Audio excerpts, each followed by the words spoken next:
কিতাব সমস্ত সাক্ষ্য গ্রহণ করা শেষে রব্বুল আলামিন একটা কিতাব প্রণয়ন করবেন, একটা কিতাব লিখবেন।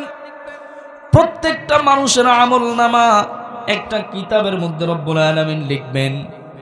প্রত্যেকটা মানুষের আমলনামা বালেগ হওয়ার পর থেকে নিয়ে মৃত্যু পর্যন্ত যা যা আমল করছে, কোনোদিন একটা ছোট্ট একটা মিথ্যা কথা বলছে তাও কিতাবের মধ্যে লেখা হবে। কোনো একটা সময় হারাম খেয়েছিল সেটাও কিতাবের মধ্যে লেখা হবে। কোনো এক সময় সুদ খেয়েছিল লেখা হবে। কোনো এক সময় ঘুষ খেয়েছিল লেখা হবে। কোনো একদিন গান শুনেছিল সেটাও লেখা হবে। কোনো একদিন আল্লাহর নামের জিকির করেছিল লেখা হবে। কোনো একদিন কোরআন তেলাওয়াত করেছিল লেখা হবে। কোনো একদিন 5 ওয়াক্ত নামাজ পড়েছিল লেখা হবে। কোনো একদিন স্ত্রীকে মারধর করেছিল লেখা হবে। কোনো একদিন স্ত্রী তার স্বামীর সঙ্গে খারাপ আচরণ করেছিল লেখা হবে। সব কিছু লিপিবদ্ধ করার পরে রব্বুল আলামিন যার যার হাতে প্রত্যেকের আমলনামা দিয়ে দিবেন। প্রত্যেকের হাতে আমলনামা দেওয়ার পরে রব্বুল আলামিন বলবেন, ইকরা কিতাবাকা কাফা বিনাফসিকাল ইয়াউমা আলাইকা হাসিবা। রব্বুল আলামিন বলবেন, তুমি কিতাব পড়ো, তোমার নিজের কিতাব পড়ো। ইকরা কিতাবাক, তুমি তোমার কিতাব পড়ো, তুমি তোমার আমলনামা পড়ো। কাফা বিনাফসিকাল ইয়াউমা আলাইকা হাসিবা, আর নিজের হিসাব করার জন্য তুমি নিজেই যথেষ্ট হয়ে যাও। আল্লাহু আকবার বলেন। ফজরের ক্ষণ গেল পড়নি নামাজ, জোহরেও ডুবেছিলে নিয়ে শত কাজ। ফজরের ক্ষণ গেল পড়নি নামাজ, জোহরেও ডুবেছিলে নিয়ে শত কাজ। হেলায় খেলায় গেল আসরের কাল, মাগরিবেও পড়লে না নামাজির সাজ। ফজরের ক্ষণ গেল পড়নি নামাজ, জোহরেও ডুবেছিলে নিয়ে শত কাজ। বিনোদনে কেটে গেল ঈশার সময়, এতটুকু জাগলো না কবরের ভয়। বিনোদনে কেটে গেল ঈশার সময়, এতটুকু জাগলো না মরণের ভয়। খুঁজলে না একবারও নাজাতের পথ, খুঁজলে না একবারও নাজাতের পথ। মুসলিম নাম নিতে পেলে না তো লাজ। ফজরের ক্ষণ গেল পড়নি নামাজ, জোহরেও ডুবেছিলে নিয়ে শত কাজ। চ্যানেলটি সাবস্ক্রাইব করে আমাদের সঙ্গেই থাকুন। ইন্নাল হামদালিল্লাহিল আকরামিল্লাযী খালাকাল ইনসানা ওয়া কাররামা ওয়া আল্লামাহু মিনাল বায়ানি মা লাম ইয়ালাম। فسبحان الذي لا يحصى امتنانه باللسان ولا بالقلم. نشهد أن لا إله إلا الله وحده لا شريك له، ونشهد أن سيدنا وسندنا وحبيبنا وطبيبنا وقلوبنا ومولانا محمدا عبده ورسوله، أرسله بالحق بشيرا ونذيرا وداعيا إلى الله بإذنه وسراجا وقمرا منيرا. فقد قال الله تعالى في كلامه المجيد وفي فرقانه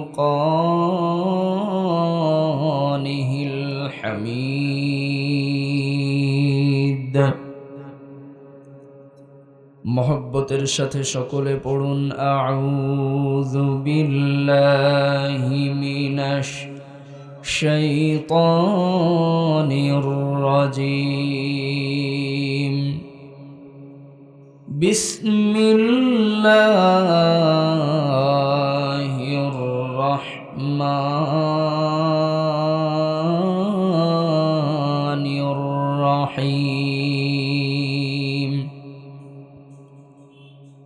কুল্লু নাফসিন যায়িকাতুল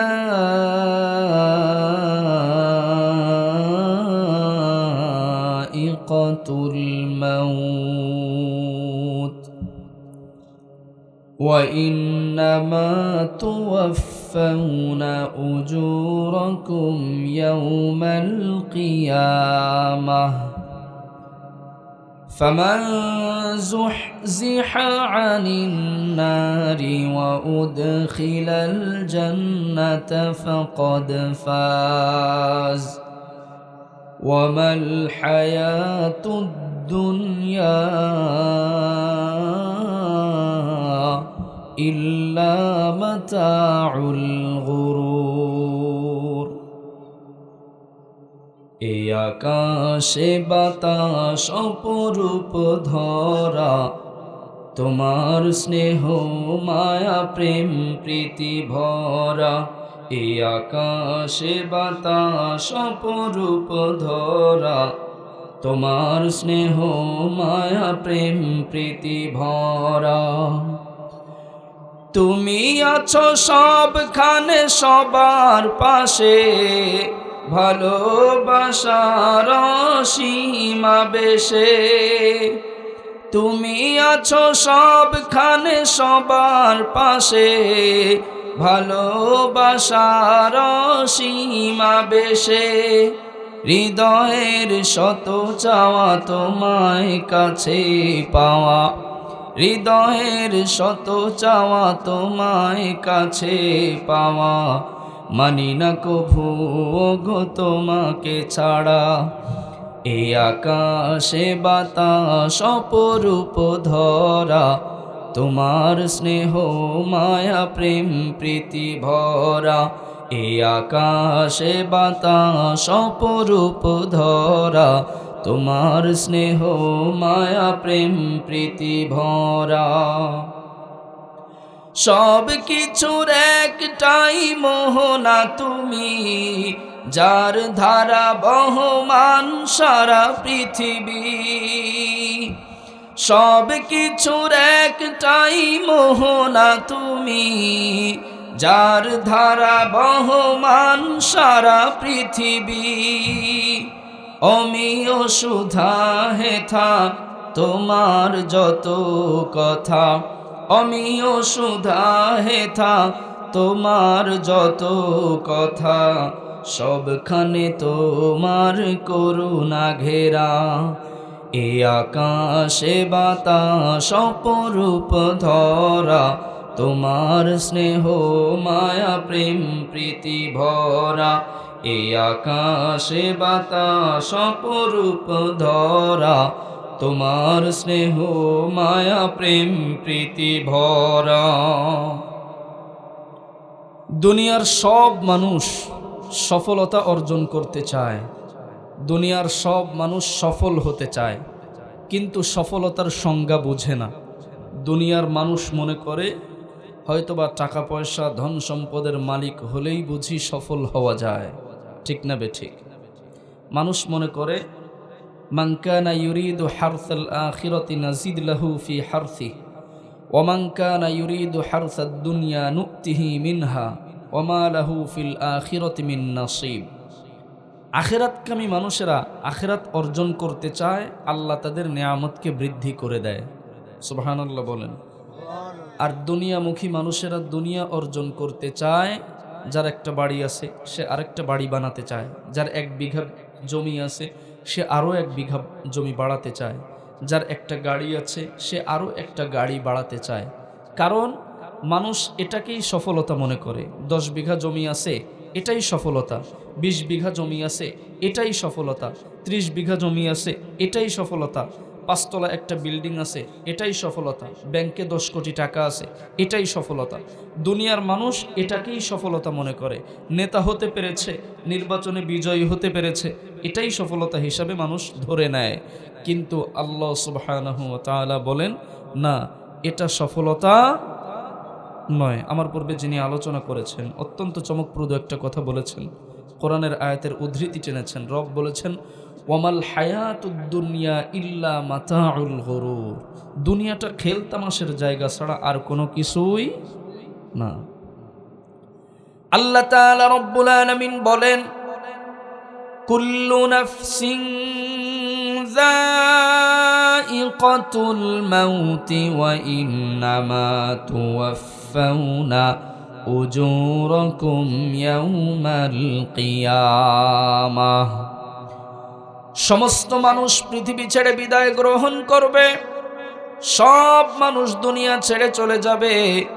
ওয়া ইন্নামা তুওয়াফাউনা উজুরাকুম ইয়াউমাল কিয়ামা, দুনিয়ার সব মানুষ পৃথিবী ছেড়ে যাওয়ার পর তারা নিজেদের চেহারা নিয়া কিয়ামতের ময়দানে আল্লাহর দরবারে দাঁড়িয়ে যাবে। ফামান যুহজিহা আনিন নার, কিয়ামতের ময়দানে রব যখন বিচার কার্য পরিচালনা করবেন, রবের বিচার শেষে যারা জাহান্নামের আগুন থেকে মুক্তিপ্রাপ্ত হবে এবং ওয়া উদখিলাল জান্নাহ, জাহান্নামের আগুন থেকে মুক্তিপ্রাপ্ত হয়ে যারা জান্নাতে প্রবেশ করবে, যারা বিচার কার্যে রবের কাছে সফলকাম হবে, যারা জাহান্নাম থেকে মুক্তিপ্রাপ্ত হবে, জান্নাতের বাসিন্দা হবে, রব্বুল আলামিন তাদের ব্যাপারে বলছেন ফাকাদ ফাজ, দুনিয়ার এই সমস্ত মানুষদেরকে আমি রব্বুল আলামিন সফলকাম বলে ঘোষণা দিলাম। কথা বুঝেন না আপনারা? দুনিয়ায় সফলতা অর্জন করা যায় না। খুব ভালো করে কথা বোঝার চেষ্টা করেন। দুনিয়ায় সফলতা অর্জন করা যায় না, দুনিয়ায় সফল কাম হওয়া যায় না।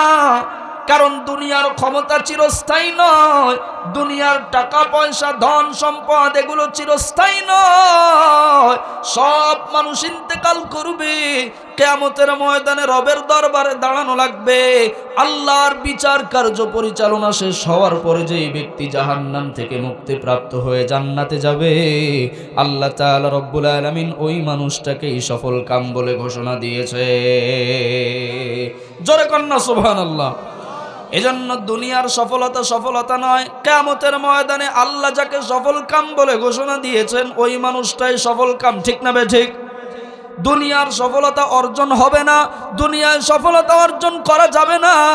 কারণ আমার চাইতে বড় ক্ষমতাধর ব্যক্তি, আমার চাইতে বড় টাকাওয়ালা ব্যক্তি, আমার চাইতে বড় সম্পদওয়ালা ব্যক্তি এই গোরস্থানের মধ্যে আছে না নাই? কথা বলেন না কেন, আছে না নাই? কবরস্থানের মধ্যে তাকায় দেখেন, আমার চাইতে অল্প বয়স্ক মানুষ শুয়ে আছে, আমার চাইতে টাকাওয়ালা মানুষ শুয়ে আছে, আমার চাইতে ক্ষমতাধর ব্যক্তি শুয়ে আছে, আমার চাইতে খ্যাতিমান ব্যক্তি কবরের মধ্যে শুয়ে আছে। আমাদেরও যাওয়া লাগবে, কোনো সন্দেহ আছে? এজন্য দুনিয়ায় কোনো মানুষ সফলতা অর্জন করতে পারবে না। কিয়ামতের ময়দানের সফলতা অর্জন করার জন্য চেষ্টা করা লাগবে, দুনিয়ায় সফলতা অর্জন করা যাবে না। আল্লাহর হাবিব সাল্লাল্লাহু আলাইহি ওয়াসাল্লাম একদিন একটা জানাজায় অংশগ্রহণ করলেন। তিরমিজি শরীফের 2460 নম্বর হাদিসের বর্ণনা হযরতে আবু সাঈদ খুদরি রাদিয়াল্লাহু তাআলা আনহু বর্ণনা করেন, দাখালা রাসূলুল্লাহ সাল্লাল্লাহু আলাইহি ওয়াসাল্লাম মুসাল্লাহু ফারাআ নাসান কাআন্নাহুম ইয়াকতাশিরুনা ক্বাল। রাসূল একদিন একটা জানাজায় অংশগ্রহণ করলেন। জানাজায় অংশগ্রহণ করার পর তিনি দেখলেন জানাজার লাশকে সামনে রেখে মানুষেরা হাসাহাসি করছে। আমাদের সমাজেও জানাজার লাশকে সামনে রেখে হাসাহাসি করে এমন মানুষ আছে না নাই? কথা বলেন, আছে না নাই? রাসূল দেখলেন জানাজার লাশকে সামনে রেখে, মাইয়াতকে সামনে রেখে কিছু মানুষ হাসাহাসি করছে। রাসূল ওই মানুষগুলোকে ডাক দিয়ে বললেন, আমা ইন্নাকুম লাউ আকসারতুম যিকরা হাযিমিল লাযযাত লাশাগালাকুম আম্মা আরা ফাআকসিরু মিন যিকরি হাযিমিল লাযযাতিল মাউত। রাসূল বলছেন, কবর জগতের ভয়াবহতা সম্পর্কে যদি জানতে, জীবনের সমস্ত সম্পর্ক ছিন্নকারী মউত সম্পর্কে যদি তোমাদের ধারণা থাকতো, তাহলে কোনো অবস্থাতেই লাশ সামনে রেখে তোমরা এমনভাবে হাসাহাসি করতে পারতে না। ফাইন্নাহু লাম ইয়াতি আলাল কবরি ইয়াউমুন ইল্লা তাকাল্লামা ফীহি ফায়াকুল, কেননা কবর প্রতিদিন মানুষদেরকে ডাকে, প্রত্যেকদিন কবর মানুষকে ডাকে। আপনাকে যেখানে কবরস্থ করা হবে, কবরের ওই জায়গার মাটি প্রতিদিন আপনাকে ডাকে। আমাকে যেখানে কবর দেওয়া হবে, আমার সেই কবরের মাটি প্রতিদিন আমাকে ডাকে। এমনভাবে যাকে যেখানে কবর দেওয়া হবে, তার কবরের মাটি প্রতিদিন ওই মানুষটাকে ডাকে, ডেকে চারটা কথা বলে। এক নম্বরে কবর বলে, আনা বাইতুল গুরবা ওয়া আনা বাইতুল ওয়াহদা ওয়া আনা বাইতুত তুরাব ওয়া আনা বাইতুদ দুদ। কবর প্রতিদিন মানুষদেরকে ডেকে বলে, শোনো, আমি আনা বাইতুল গুরবা, আমি হলাম ধুলা মাটির ঘর, আমি হলাম অপরিচিত ব্যক্তির ঘর, অপরিচিত জায়গা। আমি কবর প্রতিদিন মানুষদেরকে বলে, আমি হলাম একাকিত্বের ঘর, আমি হলাম মুসাফিরের ঘর। কবর প্রতিদিন মানুষদেরকে ডেকে ডেকে এই কথাগুলো বলে। এরপর রাসূল বলেন, ফাইদা দুফিনাল আবদুল মুমিন, যখন একজন মুমিন ব্যক্তিকে কবরস্থ করা হয়, ক্বালা লাহুল কবরু মারহাবান ওয়া আহলান, কবর ওই মুমিন ব্যক্তিকে ডেকে বলে, তোমার জন্য শুভ কামনা, কবর জগতের পথ চলা তোমার জন্য শুভ হোক। শুনে নাও, আমা ইন কুনতা লা আহাব্বা মান ইয়ামশি আলা যহরি ইলাইয়া ফাইদ উল্লিতুকাল ইয়াউমা ওয়াসিরতা ইলাইয়া ফাসাতারা সানিঈ বিক। জমিনের উপরে যেই সমস্ত মানুষেরা চলাচল করত, সেই সমস্ত মানুষদের ভিতরে তুমি ছিলে আমার সবচাইতে প্রিয় ব্যক্তি। আজকে তোমাকে আমার মধ্যে দাফন করা হয়েছে, দেখো আমি তোমার সঙ্গে কত চমৎকার, কত সুন্দর আচরণ তোমার সঙ্গে করি। এবার কবর ওই মানুষটাকে বারবার শুভকামনা জানাতে থাকে। রাসূল করিম সাল্লাল্লাহু আলাইহি ওয়াসাল্লাম বলেন, ফায়াত্তাসিউ লাহু মাদ্দা বাসরিহি, ওই মুমিন ব্যক্তি কবরে যাওয়ার পর রব্বুল আলামিন যখন তার দুই চোখ খুলে দেন, দুই চোখ খুলে দেওয়ার পরে তার দৃষ্টির সীমানা যত দূর পর্যন্ত যায়, আল্লাহ তাআলা রব্বুল আলামিন কবরটাকে ওই পুরা জায়গাটা তার জন্য প্রশস্ত করে দেয়। কথা বুঝেন নাই? মুমিন ব্যক্তিকে কবর দেওয়ার পরে তার দুই চোখ যখন কবরে যাওয়ার পরে খুলবে, যত দূর পর্যন্ত দৃষ্টির সীমানা যাবে, আল্লাহ তত দূর পর্যন্ত কবর জগৎটা তার জন্য প্রশস্ত বানায় দেবে। আপনারা রেখে আসলেন 3.5 হাত মাটির ঘরে, আর আল্লাহ তার জন্য কবরটাকে বিশাল ময়দান বানায় দেবে। সুবহানাল্লাহ বলেন। রাসূল বলেন, এখানেই শেষ নয়, ওয়ায়ুফতাহু লাহু বাবুন ইলাল জান্নাহ, তার কবরের সঙ্গে জান্নাতের সংযোগ ঘটিয়ে দেওয়া হবে। আল্লাহু আকবার বলেন। বাস্তবতা, আমাদের প্রত্যেকের মৃত্যুবরণ করা লাগবে, কোনো সন্দেহ আছে? পৃথিবীতে আস্তিক হোক নাস্তিক হোক, একত্ববাদী, দ্বিত্ববাদী, তিত্ববাদী, বহুত্ববাদী, পৃথিবীতে যত ধর্মের মানুষ আছে সবাই একথা বিশ্বাস করে, মৃত্যুবরণ করা লাগবে, কোনো সন্দেহ। কবরে যাওয়ার পরে মানুষের সঙ্গে দুই ধরনের আচরণ করা হবে। মুমিনদের সঙ্গে এক ধরনের, কাফের বেঈমানদের সঙ্গে আরেক ধরনের। মুমিনের সঙ্গে আচরণ হবে কি, কবরে যাওয়ার সঙ্গে সঙ্গে তার দৃষ্টির সীমানা পর্যন্ত কবরকে প্রশস্ত করা হবে। ওয়ায়ুফতাহু লাহু বাবুন ইলাল জান্নাহ, এবং জান্নাতের সঙ্গে তার কবরটার একটা সংযোগ লাগিয়ে দেওয়া হবে। সুবহানাল্লাহ বল। এটা মুমিনের সঙ্গে আচরণ। কবর তাকে শুভকামনা জানাবে, বলবে জমিনের উপরে যারা চলাচল করত, তুমি তাদের মধ্যে সবচাইতে আমার প্রিয় ছিলে। এটা হলো মুমিনের সঙ্গের আচরণ। আর যারা ফাসিক, কাফের, যখন তাদেরকে কবরস্থ করা হবে, তাদের সঙ্গে কেমন আচরণ করবে, কবর তাদের সঙ্গে কেমন আচরণ করবে জানা দরকার আছে না নাই? একজন মিথ্যাবাদী, একজন ঘুষখোর, একজন সুদখোর, একজন কাফের, একজন পাপাচার, একজন প্রতারক, একজন ধোঁকাবাজ, একজন অত্যাচারকারী, একজন সমাজের ভিতরে বিশৃঙ্খলা সৃষ্টিকারী ব্যক্তিকে যখন কবরস্থ করা হবে, কবর তার সঙ্গে কেমন আচরণ করবে এটা জানা দরকার আছে না নাই? কথা বলেন না কেন? জানা দরকার আছে না নাই? রাসূল করিম সাল্লাল্লাহু আলাইহি ওয়াসাল্লাম বলেন, ওয়া ইযা দুফিনাল আবদুল ফাজির আউল কাফির যখন একজন পাপাচার ব্যক্তিকে কবরস্থ করা হবে অথবা একজন কাফের ব্যক্তিকে কবরস্থ করা হবে, ক্বালা লাহুল কবরু লা মারহাবান ওয়ালা আহলান, কবর বলবে তোমার জন্য কবরের পথযাত্রা অশুভ হোক। আমা ইন কুনতা লা আবগাদা মান ইয়ামশি আলা যহরি ইলাইয়া ফাইদ উল্লিতুকাল ইয়াউমা ওয়াসিরতা ইলাইয়া ফাসাতারা সনিঈ বিক, জমিনের উপর যেই সমস্ত মানুষেরা চলাচল করত তুমি তাদের মধ্যে আমার কাছে সবচাইতে অপ্রিয় ছিলে, আজকে তোমাকে আমার মধ্যেই দাফন করা হয়েছে, দেখো আজকে আমি তোমার সঙ্গে কেমন আচরণ করি। রাসূল কারীম সাল্লাল্লাহু আলাইহি ওয়াসাল্লাম বলেন, ফায়ালতাইমু আলাইহি হাত্তা তালতাকিয়া আলাইহি ওয়া তাখতালিফা আদলাউহু। রাসূল কারীম বলেন, এই পাপাচার অথবা কাফের ব্যক্তিকে কবরস্থ করার পরে কবরটা তার জন্য সংকীর্ণ বানিয়ে দেওয়া হবে। কেমন সংকীর্ণ বানিয়ে দেওয়া হবে? রাসূল বলেন, তাখতালিফা আদলাউহু, তার পাজরের হাড় এক পাশের পাজরের হাড় আরেক পাশের পাজরের হাড্ডির মধ্যে ঢুকে যাবে। নাউজুবিল্লাহ কোন।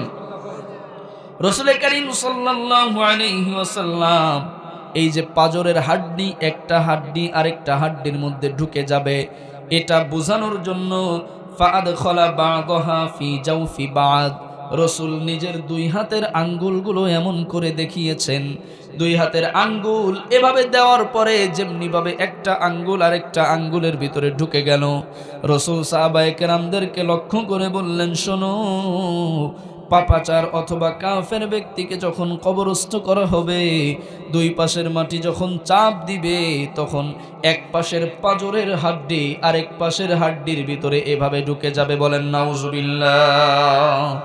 এখানেই শেষ নয়, রাসূল বলেন, ওয়ায়ুকাইয়িদুল্লাহু লাহু ৭০ তিন্নীনা, রাসূল বলেন তার জন্য ৭০টি সাপ রব্বুল আলামিন নিযুক্ত করে দিবে, এই সাপগুলো তাকে দংশন করতে থাকবে।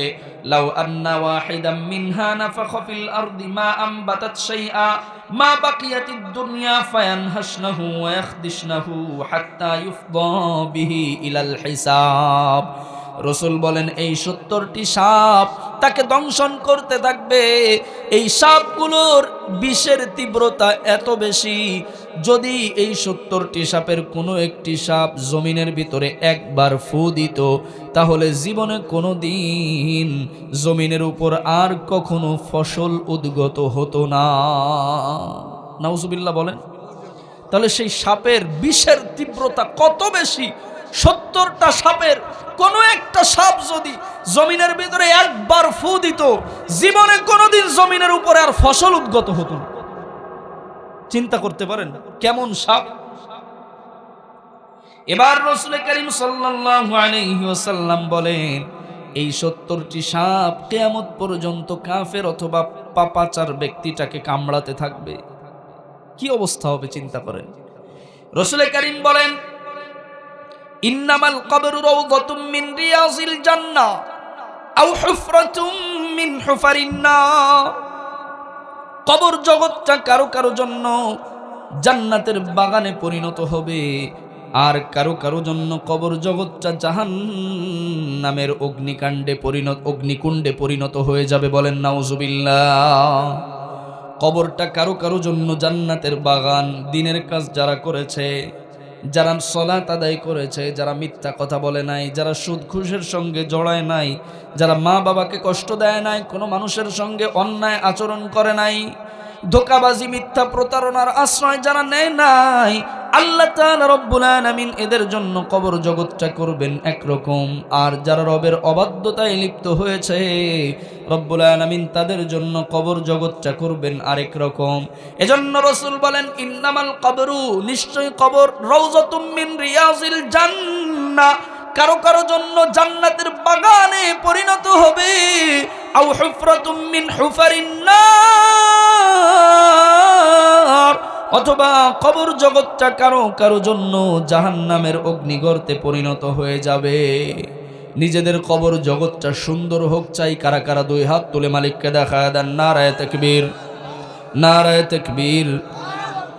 কবর জগৎটা সুন্দর হোক। আপনারা চান তো? আল্লাহ আপনি আমাদের সবার মউতটা যেন সুন্দর হয়, আমাদের কবর জগৎটা যেন সুন্দর হয়, আপনি তৌফিক দান করুন। হাত নামান। সম্মানিত উপস্থিতি, ভালোভাবে হোক বা খারাপভাবে হোক, সুন্দরভাবে হোক বা অসুন্দরভাবে হোক, জান্নাতের বাগান হোক অথবা জাহান্নামের অগ্নিগর্ত হোক, কবর জগৎটা কেটে যাবে। একভাবে না একভাবে কবর জগৎটা কেটে যাবে। একদিন না একদিন কবর জগৎটা শেষ হয়ে যাবে। কিন্তু কিয়ামতের ময়দানে বিচার কার্য পরিচালনা হওয়ার পরে যদি জাহান্নাম কারো জন্য বিবেচিত হয়, ঈমান নাই বলে যদি কারো জন্য বিবেচিত হয়, আর এই অবস্থায় যদি তাকে জাহান্নামে রব্বুল আলামিন প্রেরণ করেন, জিন্দেগিতে কোনোদিন আর এই ব্যক্তি জাহান্নাম থেকে বের হতে পারবে না।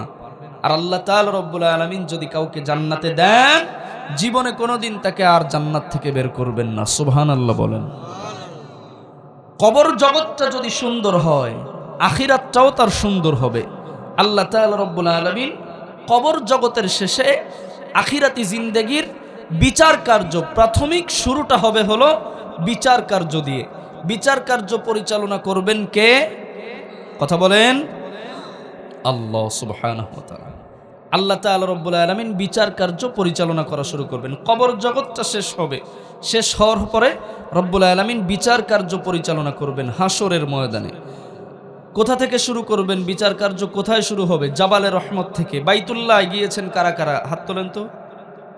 মাশাআল্লাহ, মাশাআল্লাহ, আলহামদুলিল্লাহ। আল্লাহ আপনার হায়াতে বারাকাত দান করুক। সকলে বলেন আমিন। তো জাবালে রহমত দেখছেন আপনারা? দেখছেন? আরাফার ময়দানে জাবালে রহমত দেখছেন? হাজী সাহেবরা, এই জাবালে রহমত থেকে বিচার কার্য পরিচালনা শুরু হবে। আল্লাহ তাআলা রব্বুল আলামিন জাবালে রহমত থেকে ওখানে ওনার বিচার কার্য শুরু করবেন। তো শুরু করার পরে বিচার কার্য যদি পরিচালনা করতে হয়, তাহলে দুইটা জিনিসের প্রয়োজন হয়। এক নম্বরে সঠিক বিচারক, যিনি বিচার করেন তিনি সলিড হতে হবে, তিনি সঠিক হতে হবে। আর দ্বিতীয় নম্বর হলো সঠিকভাবে বিচার কার্য পরিচালনা করার জন্য সত্য সাক্ষ্য, সত্য সাক্ষ্যদাতা, সাক্ষীদাতার সত্য সাক্ষ্য, এই দুইটার সমন্বয়ে আল্লাহ তাআলা রব্বুল আলামিন সেদিন বিচার কার্য পরিচালনা করবেন। তাহলে এক নম্বরে বিচার যিনি করবেন তিনি কে? তিনি কে? আল্লাহ তাআলা রব্বুল আলামিন সূরাতুল আম্বিয়া এর মধ্যে বলেন, وَنَضَعُ الْمَوَازِينَ الْقِسْطَ لِيَوْمِ الْقِيَامَةِ فَلَا تُظْلَمُ نَفْسٌ شَيْئًا وَإِنْ كَانَ مِثْقَالَ حَبَّةٍ مِّنْ خَرْدَلٍ أَتَيْنَا بِهَا وَكَفَى بِنَا حَاسِبِينَ।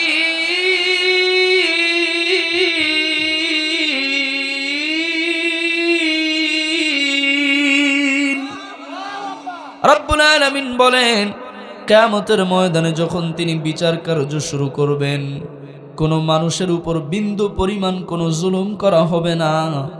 বিন্দু পরিমাণ কোনো নেক আমল করলে দেওয়া হবে, বিন্দু পরিমাণ কোনো ভালো আমল করলেও সেদিন দিয়ে দেওয়া হবে।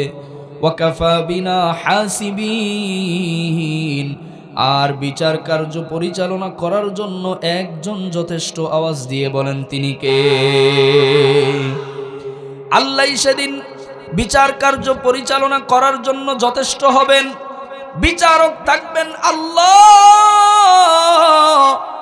আর যেহেতু সাক্ষী নেওয়ার প্রয়োজন আছে, রব্বুল আলামিন কয়েকটা সাক্ষ্যদাতার সাক্ষী সেদিন গ্রহণ করবেন। আল্লাহ তাআলা রব্বুল আলামিন কয়েক প্রকার সাক্ষী সেদিন গ্রহণ করবেন, সাক্ষ্য দিবেন। সেদিন সর্বপ্রথম আল্লাহই বিচারক থাকবেন, আবার আল্লাহই সাক্ষী দিবেন। রব্বুল আলামিন বলেন, ওয়াকাফা বিল্লাহি শাহিদা। সাক্ষ্যদাতা হিসাবে আল্লাহই যথেষ্ট। কারণ আমরা যে যখন যা কিছু করি না কেন, সব কিছু একজন দেখেন, তিনি কে? দুনিয়ার সবার চোখ আপনি এড়াতে পারলেও রবের চোখ এড়ানো যাবে। আওয়াজ দিয়ে বলেন, রবের চোখ এড়ানো যাবে। ওয়াকাফা বিল্লাহি শাহিদা। সেদিন কিয়ামতের ময়দানে আল্লাহ সাক্ষ্য প্রদান করবে। রব্বুল আলামিন 1 নম্বরে তিনি সাক্ষ্য দিবেন, আর 2 নম্বর সাক্ষ্য যাদের কাছ থেকে গ্রহণ করবেন, রব্বুল আলামিন আমাদের 2 কাঁধে 2 ফেরেশতা রেখে দিয়েছেন, কিরামান কাতিবিনা ইয়ালামুনা মা তাফআলুন। রব্বুল আলামিন বলেন আমাদের 2 কাঁধে 2 ফেরেশতা রয়েছে, আমরা যে যখন যা কিছু করি না কেন সব আমাদের 2 কাঁধের ফেরেশতা লিখতেছে। ইয়ালামুনা মা তাফআলুন, যা কিছু করি সব তারা লিখে ফেলে, কোনো কিছুই তারা বাদ দেয় না। রব্বুল আলামিন 2 নম্বর যাদের কাছ থেকে সাক্ষ্য গ্রহণ করবেন তারা হলেন আমাদের 2 কাঁধের 2 ফেরেশতা। 3 নম্বর সাক্ষ্য যারা প্রদান করবে কিয়ামতের ময়দানে তারা হলো আমাদের শরীরের অঙ্গ প্রত্যঙ্গ। আল্লাহু আকবার বলেন। আমাদের অঙ্গ প্রত্যঙ্গগুলো সাক্ষ্য দিবে।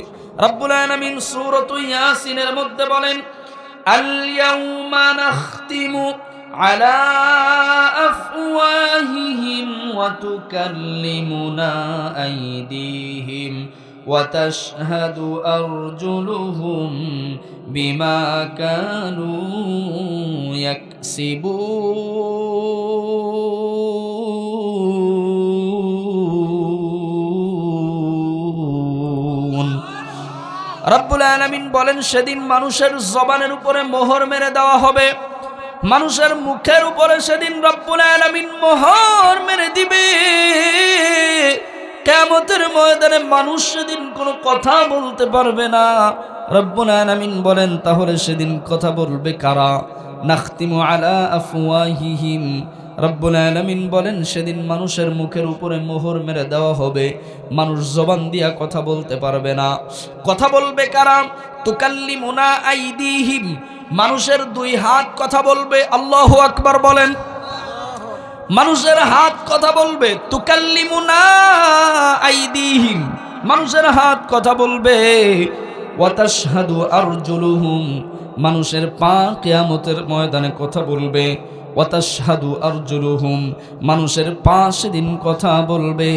বিমা কানু ইয়াকসিবুন, জীবনে যা কিছু অর্জন করেছি। কাসাবা ইয়াকসিবু শব্দের অর্থ হলো উপার্জন করা, আয় করা।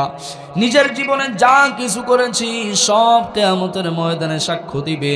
আমি হাত দিয়ে ভালো কিছু স্পর্শ করেছি নাকি খারাপ কিছু স্পর্শ করেছি, ভালো জিনিস আমি গ্রহণ করেছি নাকি খারাপ জিনিস গ্রহণ করেছি, বৈধ জিনিস গ্রহণ করেছি নাকি অবৈধ জিনিস গ্রহণ করেছি, সব কিয়ামতের ময়দানে আমার হাত সাক্ষ্য দিয়া দিবে। অন্যায় কাজে যাওয়ার জন্য যদি আমি আমার পাকে ব্যবহার করে থাকি, কিয়ামতের ময়দানে আমার পা রবের দরবারে সাক্ষ্য দিয়া দিবে। আপনি বাড়ি থেকে এই পর্যন্ত এসেছেন কোরআনের আলোচনা শোনার জন্য, আল্লাহ তাআলা রব্বুল আলামিনের কালাম শ্রবণ করার জন্য। কিয়ামতের ময়দানে আল্লাহর দরবারে আপনার 2 পা সাক্ষ্য দিয়া দিবে, 2 হাত সাক্ষ্য দিয়া দিবে। আল্লাহ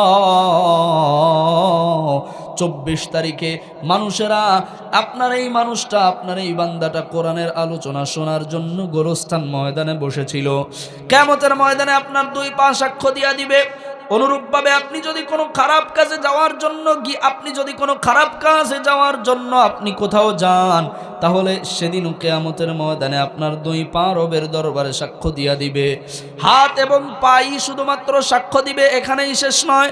আল্লাহ তাআলা রব্বুল আলামিন সূরাত হামিম সিজদায়ের মধ্যে বলেন, হাত্তা ইযা মা জাউহা শাহিদা আলাইহিম সামউহুম ওয়া আবসারুহুম ওয়া জুলুদুহুম বিমা কানু ইয়া'মালুন।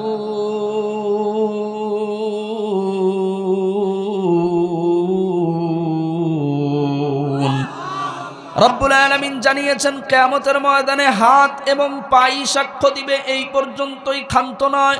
রব্বুল আলামিন বলেন ওয়া তাশহাদু, আর আল্লাহ তাআলা রব্বুল আলামিন বলেন শাহিদা আলাইহিম সামউহুম, মানুষের কান কিয়ামতের ময়দানে সাক্ষ্য দিবে। কান দিয়া কি আপনি গান শ্রবণ করেছেন নাকি? কান দিয়া আপনি কোনো অশ্লীল বাক্য শ্রবণ করেছেন নাকি? কান দিয়া কোনো মানুষের গীবত শ্রবণ করেছেন নাকি? এমন জিনিস যা শুনলে গুনাহ হয়, সেটা কি আপনি আপনার কান দিয়ে শ্রবণ করেছেন নাকি কোরআনের আলোচনা শ্রবণ করেছেন? আজকে আপনি কোরআনের তেলাওয়াত শুনছেন, কোরআনের আলোচনা শুনছেন, আপনার কান কিয়ামতের ময়দানে রবের দরবারে সাক্ষ্য দিবে। আপনি যদি কোনো গান শুনে থাকেন, কান আপনার কিয়ামতের ময়দানে সাক্ষ্য দিবে। আল্লাহ তাআলা রব্বুল আলামিন বলেন, ওয়া আবসারুহুম শাহিদা আলাইহিম সামউহুম ওয়া আবসারুহুম, মানুষের চক্ষু কিয়ামতের ময়দানে সাক্ষ্য দিবে। আপনারা যা কিছু চোখ দিয়া দর্শন করবেন, দুনিয়াতে যা কিছু দেখবেন, আমরা যা কিছু দেখব, সব কিছু কিয়ামতের ময়দানে আমাদের দুই চোখ সাক্ষ্য দিয়া দিবে। চোখেরও জবান খুলে যাবে, কানেরও জবান খুলে যাবে, হাতেরও জবান খুলে যাবে, পায়েরও জবান খুলে যাবে। আশ্চর্যের বিষয় হলো রব্বুল আলামিন বলেন, ওয়াজুলুদুহুম, কিয়ামতের ময়দানে মানুষের চামড়াগুলো পর্যন্ত কথা বলবে। আল্লাহু আকবার বলেন। চামড়াও কিয়ামতের ময়দানে কথা বলবে। রব বলেন, মা ইয়ালফিজু মিন কাউলিন ইল্লা লাদাইহি রাকিবুন আতীদ, কোন মানুষের কথা এমনি এমনি ফেলে দেওয়া হয় না, সব লিপিবদ্ধ হয়ে যায়। কোনো কিছু এমনি এমনি ছেড়ে দেওয়া হয় না। কিয়ামতের ময়দানে সব রব্বুল আলামিনের সামনে উপস্থাপন করা হবে। আল্লাহু আকবার বলেন। তাহলে হাত সাক্ষ্য দিবে, পা সাক্ষ্য দিবে, কান সাক্ষ্য দিবে, চোখ সাক্ষ্য দিবে, এমনকি চামড়াগুলো পর্যন্ত সাক্ষ্য দিবে। মানুষ আশ্চর্য হয়ে যাবে, কিংকর্ত বিমূঢ় হয়ে যাবে। কি ব্যাপার? এই অঙ্গ প্রত্যঙ্গগুলো তো দুনিয়াতে কথা বলতো না। মানুষ আশ্চর্য হয়ে যাবে, আশ্চর্য হয়ে বলবে, লিজুলুদিহিম লিমা শাহিদতুম আলাইনা, আজকে কেন তোমরা আমার বিরুদ্ধে সাক্ষ্য দাও? কে তোমাদেরকে সাক্ষ্য দান করার মতো ক্ষমতা দিল? দুনিয়াতে কি আমাদের কারো এই অঙ্গ প্রত্যঙ্গ কথা বলে? হাত কথা বলে, পা কথা বলে, কান কথা বলে, চোখ কথা বলে, চামড়া কথা বলে নাকি? যাদের কথা বলে তারা মনে হয় কথা বলে না, তারা আওয়াজ দিচ্ছে না। কাদের কাদের কথা বলে এই অঙ্গ প্রত্যঙ্গগুলো? কথা বলে? আপনি একটু চিন্তা করেন তো, একটু অনুভব করেন, আপনি একটু ভাবেন, আমরা একটু ভাবি যে কি অবস্থা হবে সেদিন।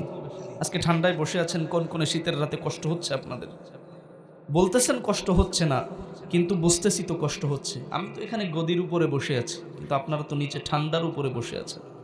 আপনার চামড়া কষ্ট পাচ্ছে না ঠান্ডায়? কষ্ট তো পাচ্ছে। কিয়ামতের ময়দানে আপনার এই চামড়া বলবে, আল্লাহ, আপনার কোরআনের আলোচনা শোনার জন্য আমাকে সেদিন সে কষ্ট দিয়েছিল। আর আল্লাহ তাআলা রব্বুল আলামিন বলবে, ঠিক আছে, তাহলে এই জায়গাটুকু জাহান্নামের জন্য হারাম। খুলনা থেকে আসছি, এজন্য মনে হয় আমার কথা বুঝতেছেন না আপনারা। কথা বোঝা যায়? কোরআনের আলোচনা শোনার জন্য কষ্ট করে বসে আছেন, এজন্য আপনার এই চামড়া, আল্লাহ তাআলা রব্বুল আলামিন বলবেন, তোমার এই চামড়া জাহান্নামের আগুনের জন্য আমি হারাম করে দিলাম। সম্মানিত উপস্থিতি, ঠান্ডা বাতাস, বৈরী আবহাওয়া, নিচ থেকে ঠান্ডা উঠে, উপর থেকে কুয়াশা পড়ে, আবার তার সঙ্গে ঠান্ডা বাতাস, এর ভিতরে কষ্ট করে বসে আছেন। এটার প্রতিদান একজন যিনি দিবেন, তিনি কে? কে দিবেন? কোনো সন্দেহ আছে? কোনো সন্দেহ আছে? আমাদের অভিভাবক তো আল্লাহই। আমাদের জীবনও দিয়েছেন আল্লাহ, আমাদের মরণও দিবেন আল্লাহ। বিপদ দেওয়ার মালিকও যেমনি ভাবে আল্লাহ, মানুষকে বিপদ মুক্ত করেনও তিনি কে? আল্লাহ। তো মানুষ যখন দেখবে যে এই অঙ্গ প্রত্যঙ্গগুলো কথা বলছে, তখন মানুষ আশ্চর্য হয়ে যাবে। মানুষ তখন কিংকর্ত বিমূঢ় হয়ে যাবে, অবাক হয়ে যাবে, বিস্ময়ে হতবাক হয়ে যাবে। তখন এই অঙ্গ প্রত্যঙ্গগুলোর কাছে মানুষ প্রশ্ন করবে, তুমি আজকে আমার বিরুদ্ধে সাক্ষ্য দাও, কে তোমাকে কথা বলার ক্ষমতা দিয়েছে? অঙ্গ প্রত্যঙ্গগুলো সেদিন রবের কাছে, রবের সামনে যেদিন মানুষের বিপক্ষে সাক্ষ্য প্রদান করবে, মানুষ বলবে, কেন তোমরা আমাদের বিপক্ষে সাক্ষ্য দাও? কে তোমাদেরকে সাক্ষী দেওয়ার ক্ষমতা দিয়েছে? তখন তারা বলবে, ক্বালু আনতাকানা আল্লাহুল্লাযী আনতাকা কুল্লা শাই। দুনিয়ার ময়দানে তোমাকে কথা বলার ক্ষমতা যিনি দিয়েছিলেন, সব কিছুর উপর ক্ষমতাবান যিনি, আজকে সেই আল্লাহ তাআলা রব্বুল আলামিন আমাকে কথা বলার ক্ষমতা দিয়েছে। সমস্ত সাক্ষ্য যখন গ্রহণ করা শেষ হয়ে যাবে, রব্বুল আলামিন বলেন ওয়াউদিআল কিতাব, সেদিন কিতাব প্রণয়ন করা হবে, সেদিন কিতাব লিপিবদ্ধ করা হবে। সম্মানিত উপস্থিতি, ওয়াউদিআল কিতাব, সমস্ত সাক্ষ্য গ্রহণ করা শেষে রব্বুল আলামিন একটা কিতাব প্রণয়ন করবেন, একটা কিতাব লিখবেন। প্রত্যেকটা মানুষের আমলনামা একটা কিতাবের মধ্যে রব্বুল আলামিন লিখবেন। প্রত্যেকটা মানুষের আমলনামা বালেগ হওয়ার পর থেকে নিয়ে মৃত্যু পর্যন্ত যা যা আমল করছে, কোনোদিন একটা ছোট্ট একটা মিথ্যা কথা বলছে তাও কিতাবের মধ্যে লেখা হবে। কোনো একটা সময় হারাম খেয়েছিল সেটাও কিতাবের মধ্যে লেখা হবে। কোনো এক সময় সুদ খেয়েছিল লেখা হবে। কোনো এক সময় ঘুষ খেয়েছিল লেখা হবে। কোনো একদিন গান শুনেছিল সেটাও লেখা হবে। কোনো একদিন আল্লাহর নামের জিকির করেছিল লেখা হবে। কোনো একদিন কোরআন তেলাওয়াত করেছিল লেখা হবে। কোনো একদিন 5 ওয়াক্ত নামাজ পড়েছিল লেখা হবে। কোনো একদিন স্ত্রীকে মারধর করেছিল লেখা হবে। কোনো একদিন স্ত্রী তার স্বামীর সঙ্গে খারাপ আচরণ করেছিল লেখা হবে। সব কিছু লিপিবদ্ধ করার পরে রব্বুল আলামিন যার যার হাতে প্রত্যেকের আমলনামা দিয়ে দিবেন। প্রত্যেকের হাতে আমলনামা দেওয়ার পরে রব্বুল আলামিন বলবেন ইকরা কিতাবাকা কাফা বিনাফসিকাল ইয়াউমা আলাইকা হাসিবা। রব্বুল আলামিন বলবেন তুমি কিতাব পড়ো, তোমার নিজের কিতাব পড়ো। ইকরা কিতাবাক, তুমি তোমার কিতাব পড়ো, তুমি তোমার আমলনামা পড়ো। কাফা বিনাফসিকাল ইয়াউমা আলাইকা হাসিবা, আর নিজের হিসাব করার জন্য তুমি নিজেই যথেষ্ট হয়ে যাও। আল্লাহু আকবার বলে। প্রত্যেকের হাতে যার যার আমলনামা রব্বুল আলামিন দিয়ে দিবেন। দিয়ে দেওয়ার পরে বলবেন তুমি তোমার নিজের আমলনামা পড়ো। কিয়ামতের ময়দানে এক গ্রুপের ডান হাতে আমলনামা দেওয়া হবে, আরেক গ্রুপের বাম হাতে আমলনামা দেওয়া হবে। যারা ভালো আমল করেছে তাদের ডান হাতে আমলনামা, যারা খারাপ আমল করেছে তাদের বাম হাতে আমলনামা। ভালো আমলকারীর ডান হাতে আমলনামা, খারাপ আমলকারীর বাম হাতে আমলনামা। রব্বুল আলামিন বলেন ফাআম্মা মান উতিয়া কিতাবাহু বিয়ামিনিহি, যাদের ডান হাতে আমলনামা দেওয়া হবে, ফায়াকুলু হা উমকরাউ কিতাবিয়া, এই মানুষগুলো বড় খুশি হয়ে যাবে।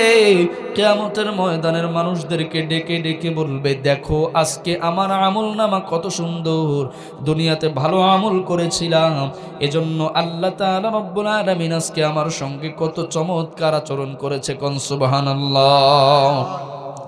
দুনিয়াতে কোনো বাচ্চা যদি ভালো রেজাল্ট করে, দুনিয়াতে কোনো বাচ্চা যদি পরীক্ষায় ভালো রেজাল্ট করে, তাহলে ওই বাচ্চার গার্ডিয়ান মা বাবা পাড়ার অন্যান্য মানুষদেরকে ডেকে ডেকে বলে দেখো না আমার সন্তানের রেজাল্ট কত ভালো হয়েছে, সে A+ পেয়েছে, GPA 5 পেয়েছে, মেডিকেলে চান্স পেয়েছে, ইঞ্জিনিয়ারিংয়ে চান্স পেয়েছে, কুয়েট বুয়েট রুয়েটে চান্স পেয়েছে।